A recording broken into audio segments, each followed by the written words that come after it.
Hello student, आप लोग कैसे हैं? आई होप आप लोग अच्छे होंगे, पढ़ाई कर रहे होंगे। तो चलिए आज हम शुरू करेंगे प्रश्नावली 3.1 की तीसरी सवाल। इसमें हम देखेंगे ये पहली, दूसरी, तीसरी आज की इस वीडियो में हम कवर करेंगे। अगर आपने इसके पहले की वीडियो नहीं देखी तो चैनल के प्लेलिस्ट में जाकर आप ये सब पूरी वीडियो देख सकते हैं। तो चलिए हम पहली सवाल देखते हैं।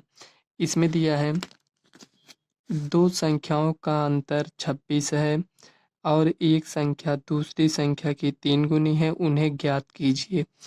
इसमें देखो दो संख्याएं हैं, उनका अंतर 26 है और जो पहली संख्या है वो दूसरी संख्या की 3 गुनी है और हमें दोनों संख्याएं को ज्ञात करना है। किस विधि से ज्ञात करना है यहाँ दिया है। देखो, निम्न समस्याओं में रैखिक समीकरण युग्म बनाइए और उनके हल प्रतिस्थापन विधि द्वारा ज्ञात कीजिए। तो चलिए हम पहली सवाल सॉल्व कर लेते हैं। देखो ये तीसरी की पहली सवाल, इसमें दो संख्याओं का अंतर 26 है तो हमें दोनों संख्याएं ज्ञात करना है, पहली संख्या और दूसरी संख्या। तो हम यहाँ मान लेंगे, माना, यहाँ लिखेंगे माना पहली संख्या x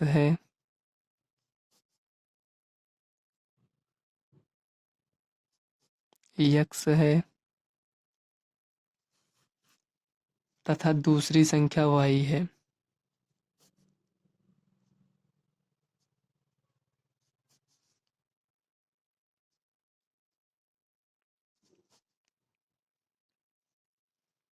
ये हो गया। देखो पहली संख्या x है, दूसरी संख्या y है। तो क्वेश्चन में कह रहा है दोनों संख्याओं का अंतर 26 है। तो यहाँ लिखेंगे प्रश्नानुसार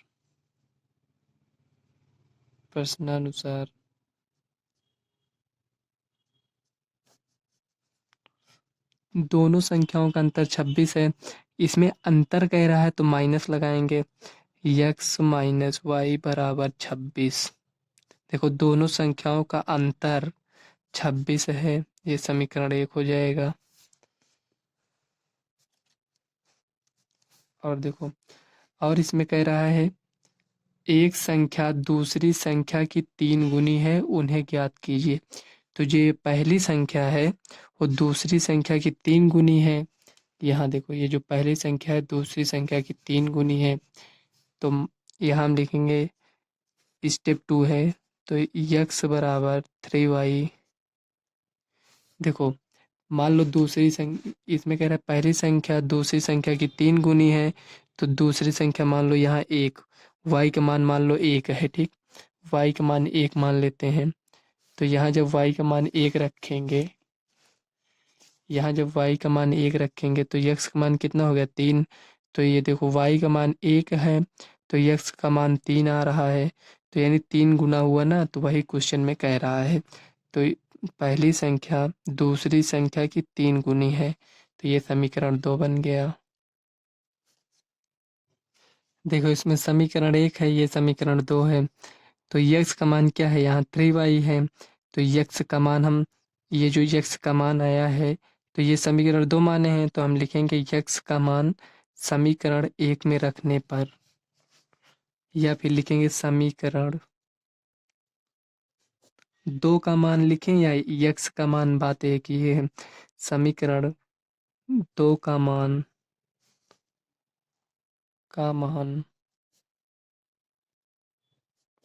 समीकरण 1 में रखने पर, ये हो गया।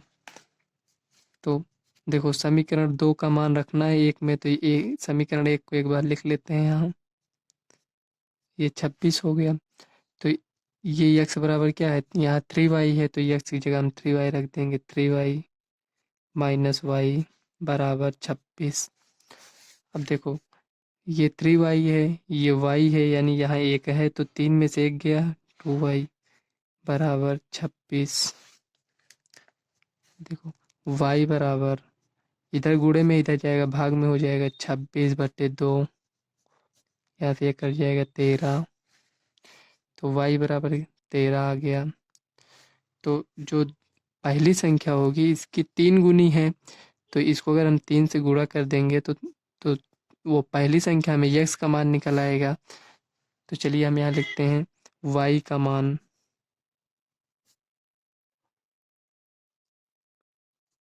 समीकरण, आप एक में रखिए या दो में, दोनों में आपका उत्तर आ जाएगा। समीकरण y का मान समीकरण दो में रखने पर आप समीकरण एक में भी मान रख सकते हैं, रखने पर ये हो गया।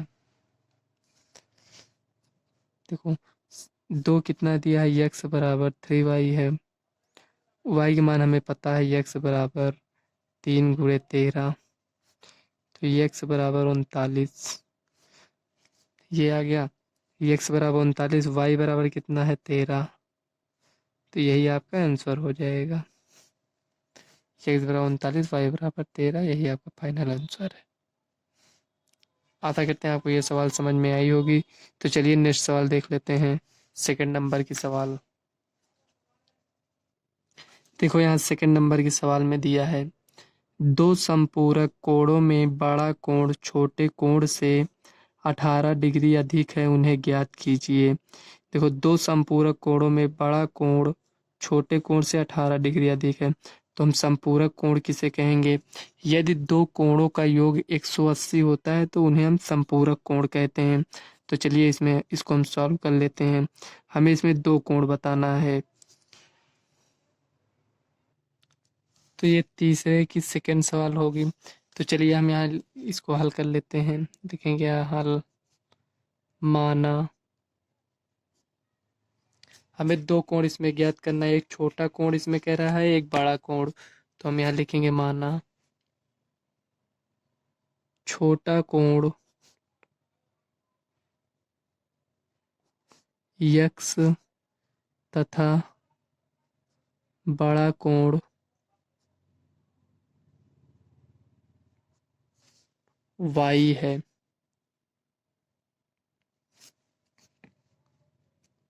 आप इसको छोटा कोण x माने, आप इसको बड़ा कोण भी मान सकते हो, आपके मानने के ऊपर है, कुछ भी मान सकते हैं। छोटा कोण हमने x मान लिया और बड़ा कोण y मान लिया। तो क्वेश्चन में कह रहा है, यहाँ लिखेंगे प्रश्नानुसार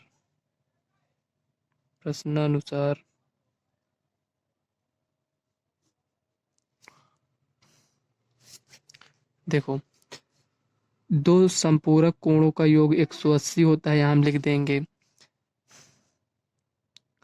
उसमें क्वेश्चन में संपूरक दिया है, तो यहाँ हम लिखेंगे दो संपूरक कोणों का योग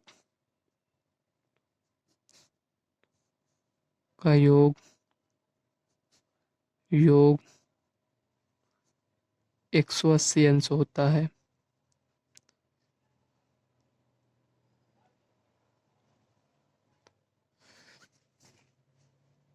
कहने का मतलब ये हुआ, यदि दो कोणों का योग 180 होगा तो वे दोनों कोण संपूरक कोण कहलाएंगे। ठीक, अब देखो इसमें दो कोणों का योग संपूरक इसमें दिया है, तो x प्लस वाई, दो संपूरक कोण है तो x प्लस वाई बराबर 180 अंश हो जाएगा, इसमें दिया है। और इसमें कह रहा है बड़ा कोण छोटे कोण से 18 अंश अधिक है, तो बड़ा कोण क्या है? y है, इसको समीकरण एक मान लेते हैं। बड़ा कोण y है, छोटा कोण कितना है? x है। तो ये जो बड़ा कोण है छोटे कोण से 18 डिग्री अधिक है, तो ये हो जाएगा। हम 18 को इधर नहीं प्लस करेंगे, नहीं, गलत हो जाएगा। देखो मान लो ये x जो है, मान लो एक अंश है, तो एक अंश इस ये एक हो गया, 18 को 19, तो ये y जो है ये बड़ा कोण है, तो ये y कितना हो गया? y का मान 19 हो गया। तो देखो y का मान बड़ा आया ना। अब अगर हम 18 को इधर प्लस कर देंगे तो ये छोटा वाला कोण बड़ा हो जाएगा, इसीलिए हम इस ये कोण बड़ा है तो छोटे कोण से 18 डिग्री अधिक वो कह रहा है, तो हम ये जो छोटा कोण है उसमें 18 डिग्री प्लस कर देंगे इसमें, तो ये y के बराबर हो जाएगा। तो आशा करते हैं आपको ये समझ में आ गया होगा। चलिए नेक्स्ट स्टेप करते हैं, इसको समीकरण दो मान लेते हैं। अब देखो y का मान हमें ये मिल गया, तो समीकरण दो का मान समीकरण एक में रखने पर लिखेंगे। y का मान ये है ना, तो इसी का मान इसमें हम रख देंगे, तो यहाँ लिखेंगे समीकरण 2 का मान समीकरण 1 में रखने पर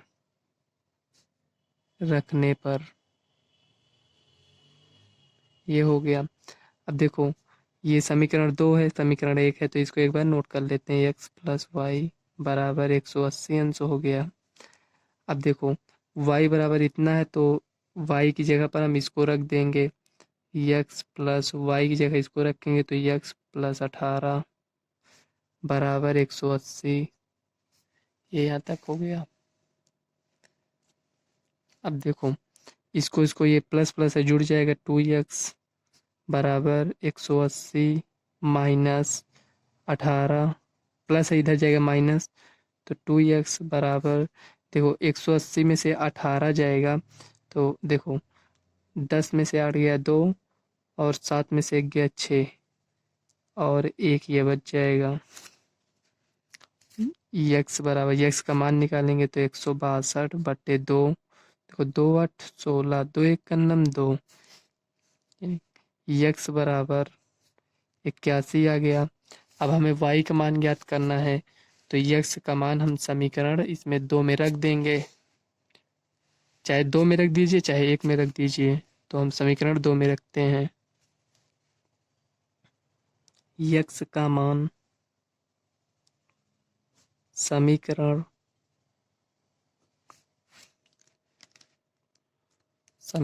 2 में रखने पर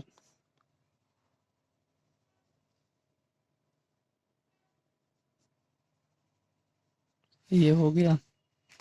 अब देखो, y बराबर x प्लस 18 दिया है तो x का मान हमें ये पता है, y बराबर 81 प्लस 18, देखो 8 1 9, 8 1, देखो 8 1 9 हो गया, 8 1 9, 99, y बराबर 99 और x बराबर 81, तो हम यहाँ लिखेंगे x बराबर 81। देखो ये छोटा कोण है ना, यहाँ पर देखो हमने ये छोटा कोण माना था, ये देखो छोटा कोण x माने थे और बड़ा कोण y, तो देखो छोटा कोण x 81 आ गया और जो बड़ा कोण था 99 आ गया। अब इसमें देखो कह रहा था जो छोटा कोण है बड़े कोण से, यहाँ देखो ये देखो यहाँ ये बड़ा कोण है छोटे कोण से 18 डिग्री अधिक है, तो अगर आप इसमें ये जो छोटा कोण है अगर इसमें आप 18 ऐड कर देते हो तो ये इसके बराबर हो जाएगा। क्वेश्चन में ये कह रहा था हमें x और y का मान ज्ञात करना था। आई होप आप लोगों को ये समझ में आ गया होगा। यही आपका फाइनल आंसर है, लिख देंगे इसे। तो चलिए नेक्स्ट नंबर की सवाल देख लेते हैं। तीसरी की तीसरी सवाल यहाँ लिखेंगे। देखो हमें तीसरी की तीसरी सवाल देखना है। इसमें दिया है एक क्रिकेट टीम के कोच ने 7 बल्ले तथा 6 गेंद, देखो 6 गेंद 3800 रुपए में खरीदी, बाद में उसने 3 बल्ले तथा 5 गेंदें 1750 में खरीदी, प्रत्येक बल्ले और प्रत्येक गेंद का मूल्य ज्ञात कीजिए। देखो जो क्रिकेट टीम के कोच हैं उन्होंने 7 बल्ले और 6 गेंद ये दोनों खरीदने के बाद 3800 रुपये दुकानदार को दिए। उसके बाद जब ये कम पड़ गया दोबारा लेने गए, मान लेते हैं, तो उन्होंने 3 बल्ले और 5 गेंदें खरीदी। उसके बाद दोनों खरीदने के बाद दुकानदार को 1750 रुपये दिए। तो वही उसमें कह रहा है प्रत्येक बल्ले और प्रत्येक गेंद का मूल्य ज्ञात कीजिए। टोटल तो ये दोनों जब खरीदने के बाद टोटल पैसे तो उन्होंने 3800 रुपये दे दिए और इसका 3 बल्ला और 5 गेंद का 1750 रुपये दे दिए। तो हमें इसमें एक गेंद का और एक बल्ले का मूल्य ज्ञात करना है। तो चलिए इसको ज्ञात कर लेते हैं। थर्ड नंबर की सवाल है, तो चलिए हम लिख लेते हैं हल। माना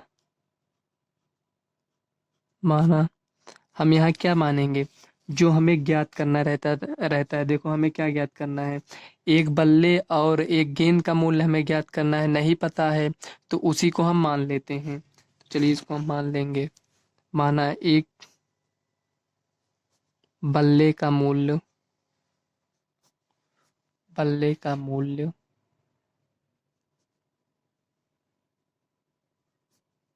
x रुपए तथा एक गेंद का मूल्य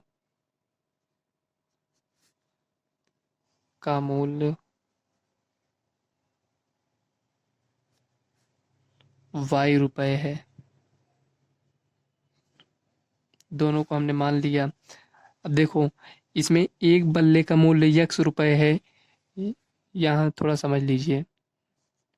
जैसे मान लीजिए हम कोई बुक खरीदने गए और उसमें एक बुक का दाम हमें दिया है 50 रुपए मान लेते हैं।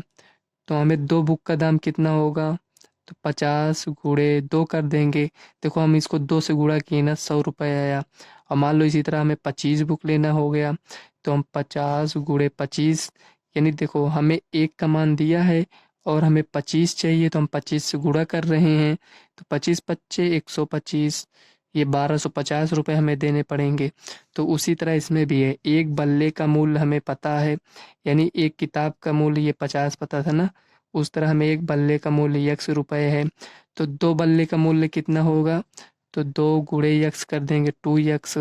और हमें मान लो इसी तरह 5 चाहिए, तो 5 × x कर देंगे। तो ये इतना आपको समझ में आ गया होगा। तो चलिए उसी को हम यहाँ लिख लेते हैं। तब प्रश्नानुसार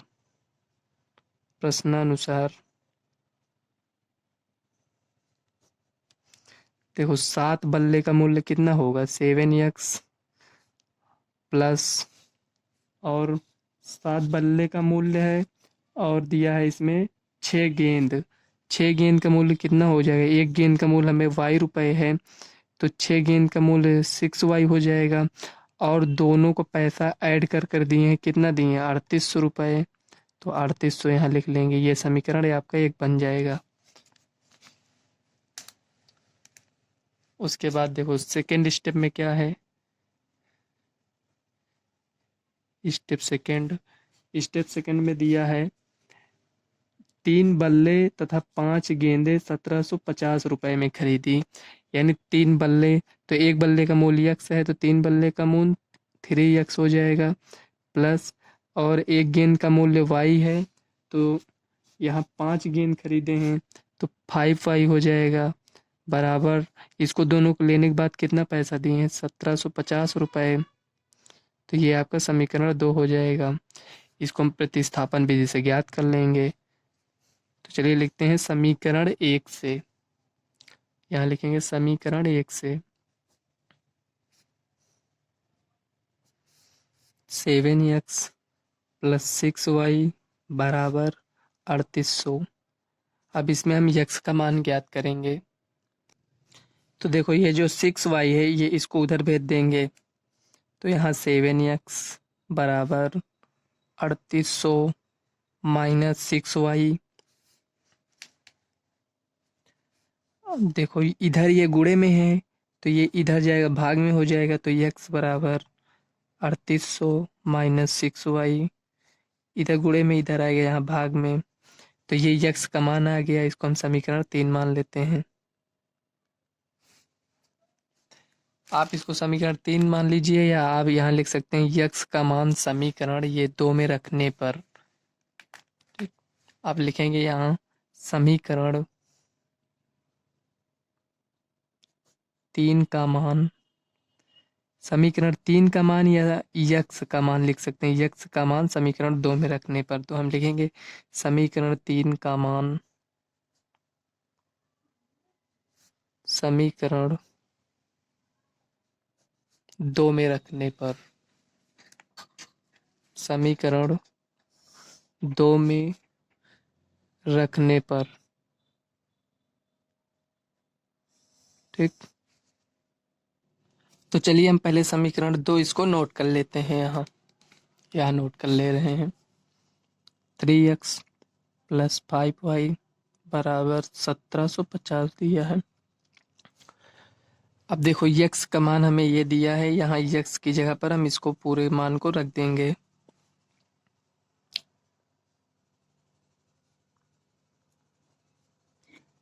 3800 माइनस 6y/7 और ये 5y है। इसको 5y बराबर 1750 इतना हो गया। देखो ये 3 से 7 कटेगा, नहीं कटेगा, तो चलिए डायरेक्ट इसको हम गुणा कर लेते हैं। देखो 3 जीरो में 0, इसमें 3 जीरो में 0, 3 8 24 का 4, 3 त्रिक का 9, 2 11, ये इतना आ गया। अब इसको इससे गुणा कर लेते हैं। 6 त्रिक 18 माइनस 18y बटे 7, ये यहाँ हो गया इतना।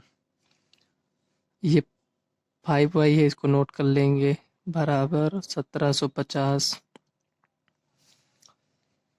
अब देखो इसको यहाँ से लिख लेते हैं। देखो अब इसका एलसीएम ले लेंगे। देखो यहाँ कुछ नहीं है तो एक मान लेते हैं यहाँ। जब इसका एलसीएम लेंगे तो ये 7 हो जाएगा। इसका और इसका एलसीएम लेंगे 7 आएगा। जब जब 7 को इससे हम भाग देंगे तो 1 आएगा। जब पूरे इतने पूरे में, इसमें नहीं, इसमें जब हम 7 से गुणा 1 से गुणा कर देंगे तो उतनी ही संख्या रहेगी, क्योंकि इसको जो ये 7 है, अगर हम इसको 7 से भाग देंगे तो 1 आएगा। इसमें पूरे में गुणा करेंगे 1 से तो उतना ही रहेगा, तो उतना हम लिख लेते हैं 11,400 माइनस 18y प्लस, देखो ये 1 है, 1 अगर हम 7 से, इसमें 7/1, 1 से अगर भाग देंगे तो 7 आएगा। तो जो आया है इसको हम इसमें गुणा करते हैं तो कितना है, 7 आया है। तो 5 सत्ते 35, 35y बराबर 1750।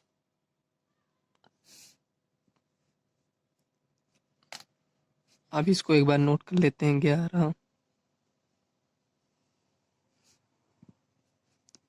देखो ये 35 है, ये 18 है, तो ये प्लस है, ये माइनस है, तो ये घट जाएगा। तो 35 में से 18 गया, 17, बड़ी संख्या का साइन लगाएंगे, 17y बराबर, इसका हम तिरिया गुणा कर देंगे। देखो यहाँ कुछ नहीं है, यहाँ 1 है, मान लो इसका 1 से इसमें गुणा किए और 7 को इससे गुणा किए, तो जब ये 1 से गुणा हो जाएगा तो उतना ही रहेगा, ये इतना।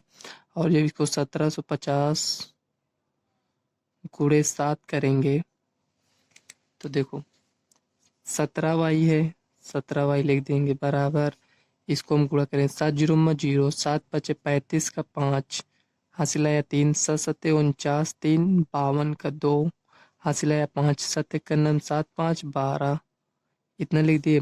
अब देखो ये यहाँ प्लस में था, इधर आएगा माइनस में हो जाएगा, 11,400, ये इतना हो गया। देखो 17y बराबर, इससे इसको माइनस करेंगे, 2 2 4 1 5, 2 2 4 1 5, हाँ दोनों में संख्याएं सेम है। देखो 0 में से 0 गया 0, 5 में से 0 जाएगा तो 5 ही रहेगा। अब देखो ये 2 में से 4 गया, नहीं जाएगा, तो 12 में से हासिल यहाँ से लेंगे तो 12 में से 4 गया 8। अब 1 यहाँ बचा, 1 में से 1 गया 0, 1 में से 1 गया 0, ये 850 हो गया। अब y बराबर 850 बटे, ये गुणे में इधर आएगा भाग में, 17 पच्चे 85, 1 0 ये बचा। देखो y का मान हमें यहाँ आ गया, y बराबर 50। अब y का मान हम समीकरण 3 में रखेंगे, ये जो लिखे हैं यहाँ, ये जो समीकरण 3 है, इसमें y का मान रख देंगे तो हमें यक्स का मान मिल जाएगा। तो चलिए इसको हम यही सॉल्व कर लेते हैं नेक्स्ट पेज में। देखो यहाँ हम पहले समीकरण 3 नोट कर लेते हैं। दिया यक्स बराबर 3800 माइनस 6y अपॉन 7, ठीक। और देखो यक्स बराबर 3800 माइनस 6 गुणे y का मान 50 आया है, यहाँ रख देंगे, बट्टे 7।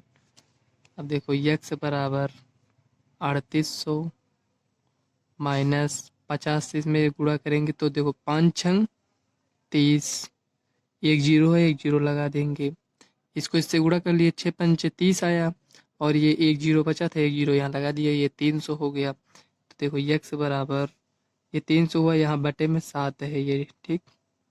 अब देखो 3800 में से 300 अगर माइनस करेंगे तो आएगा 3500 बटे 7। अब अगर हम इसको 3500 को 7 से अगर हम भाग करेंगे तो 7 5 35, 2 जीरो बचा, 2 जीरो यहाँ नोट कर लेंगे। तो यक्स बराबर 500 और वाई बराबर कितना आया था, 50 आया था, इसको हम लिख लेंगे। यही आपका फाइनल आंसर हो जाएगा। वाई क्या है, गेंद का मूल्य है, और यक्स क्या है, बल्ले का मूल्य है। तो देखो 500 आया है, यही आपका आंसर हो जाएगा। देखो वाई बराबर 50 आया है, वाई हम क्या माने थे, चलिए उसको हम देख लेते हैं। देखो यहाँ स्टार्ट में हमने क्या माना था, वाई का मान, ये देखो वाई क्या माने थे, गेंद का मूल्य माने थे, यक्स बल्ले का मूल्य। तो यक्स आया है 500, बल्ले का मूल्य है, और वाई जो आया है गेंद का मूल्य आया है।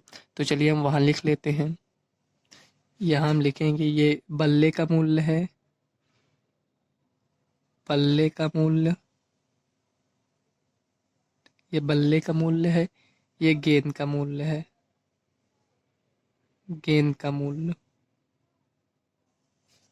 ये रुपए, ठीक। एक्स बराबर 500 रुपये और वाई बराबर 50 रुपये। यही आपको ज्ञात करना था, एक्स और वाई का मान, गेंद और बल्ले का। तो यहाँ तक हो गया है फ्रेंड्स। अब अगली सवाल नेक्स्ट वीडियो में बताएंगे, नई वीडियो बहुत लंबी हो जाएगी। चलिए तो फ्रेंड्स, अगर आपको वीडियो अच्छी लगी तो वीडियो को लाइक व चैनल को सब्सक्राइब कर लेना, ताकि आने वाले वीडियो का नोटिफिकेशन आप तक सबसे पहले पहुँचे। तो चलिए मिलते हैं नेक्स्ट वीडियो में, तब तक के लिए बाय।